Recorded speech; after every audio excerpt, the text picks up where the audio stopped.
to start today on the topic of Detroit capitalism and growth.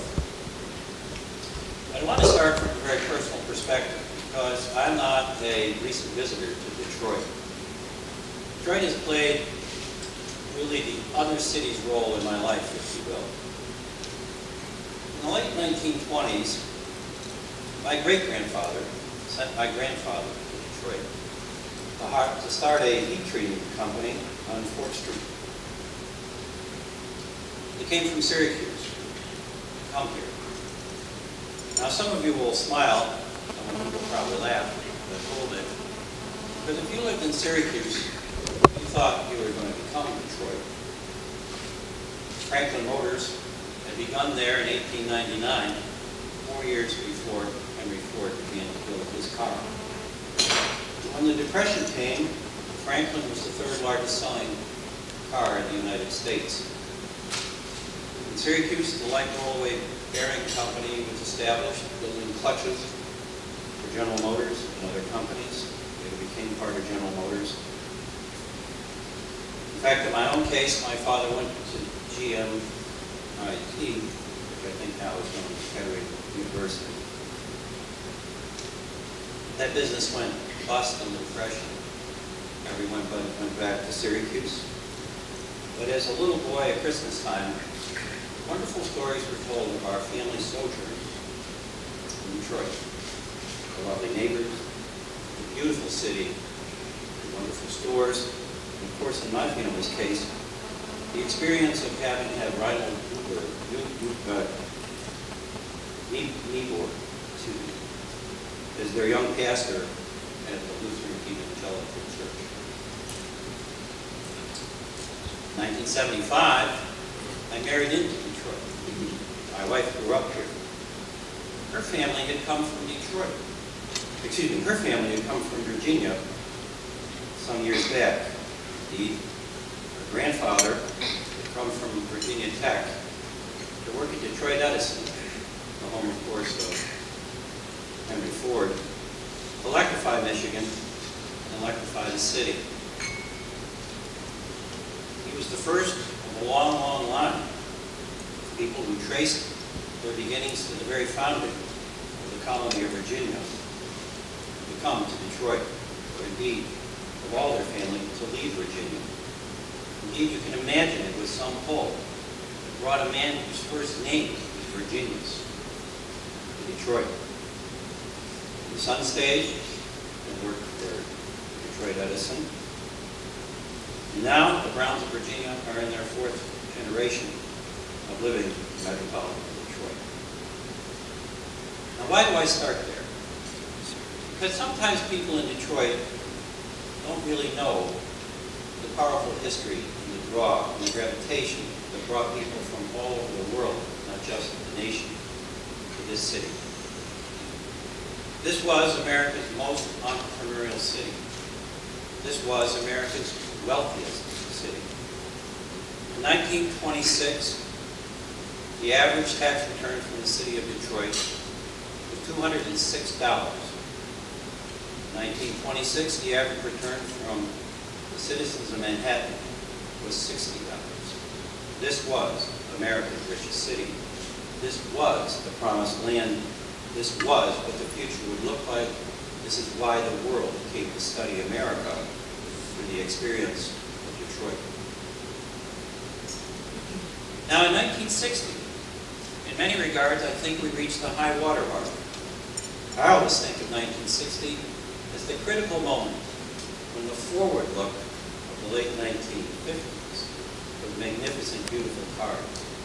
Imagine in your mind's eye the Ford Fairlane 500 in 1957, or the Dodge with those great sweeping tail fins.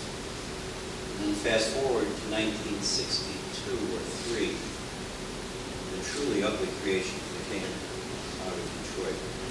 That's why I say, of course, as a boy and then man, lots about cars, that's the high water. So now let's play like a Rip Van Winkle and shut our eyes in 1960 and go to sleep. We awakened 1980, 1990, the year 2000, year 2009. And we look at this city and its devastation. We ask, did Katrina strike here? We ask, was there an earthquake here? We ask, was this part of America invaded? What happened? It took America's most entrepreneurial, wealthiest city, one of the few metropolitan areas in the United States where average income is below the national average. It doesn't happen in urban areas. Where the unemployment rate is higher than any other place in the country. Where the crime rate is the highest, and school dropout rates and production of literate graduates is among the lowest. This is the question we have to pose today. And this is the question, if we don't confront in these stark terms, we can never have any hope that something different will happen. I would suggest that the key to this, we created in Detroit and in much of the rest of America, the wrong conception of how economics works. Human nature takes us to the view that when things are wonderful, we want to freeze them right then. And I would suggest that many of us still operate, even though some of us weren't alive, with a vision of Detroit that really looks like perhaps 1960. And indeed, we struggle in public and in private policy to somehow reimagine and recreate Detroit in 1960. But the fact is, Detroit and our economy in 1960 had within it, because of decisions and analysis we were making about our economy, the seeds of the disruption that brought this catastrophe to Michigan, and particularly to Detroit. We invented a view of economics that foresaw constant prosperity. And indeed, economists, John Kenneth Galbraith to name one, misread these signals. They said our prosperity is based on an economy of three great actors who coordinate their roles and countervail each other's power. Big business, big unions, and big government. And if we create this wonderful triumvirate, prosperity will last forever. Now the reality is, they wanted to box off economic dynamics.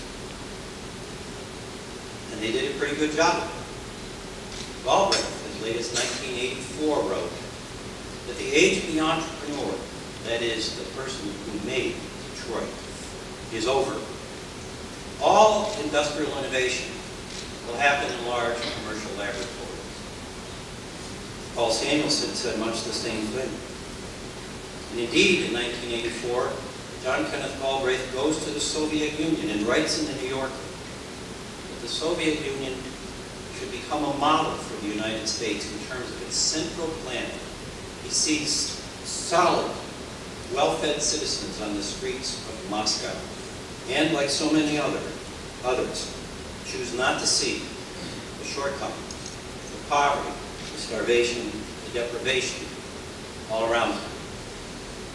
That wasn't the America that Galbraith could have seen had he visited Detroit and not Moscow. In Detroit, the wealth continued. But we were making decisions in the late 50s and in the 1960s and in the 1970s and in the 1980s. And we're making decisions this year as if the old economics still obtained. That somehow, if we just adjust the amount of power each of these various parties have, we will restore prosperity and be back on the road of growth and wealth creation. We should know better. This act has already been played in front of us. We were in a period that, while politicians tell you elsewise, was a worse recession than this recession not 30 years ago.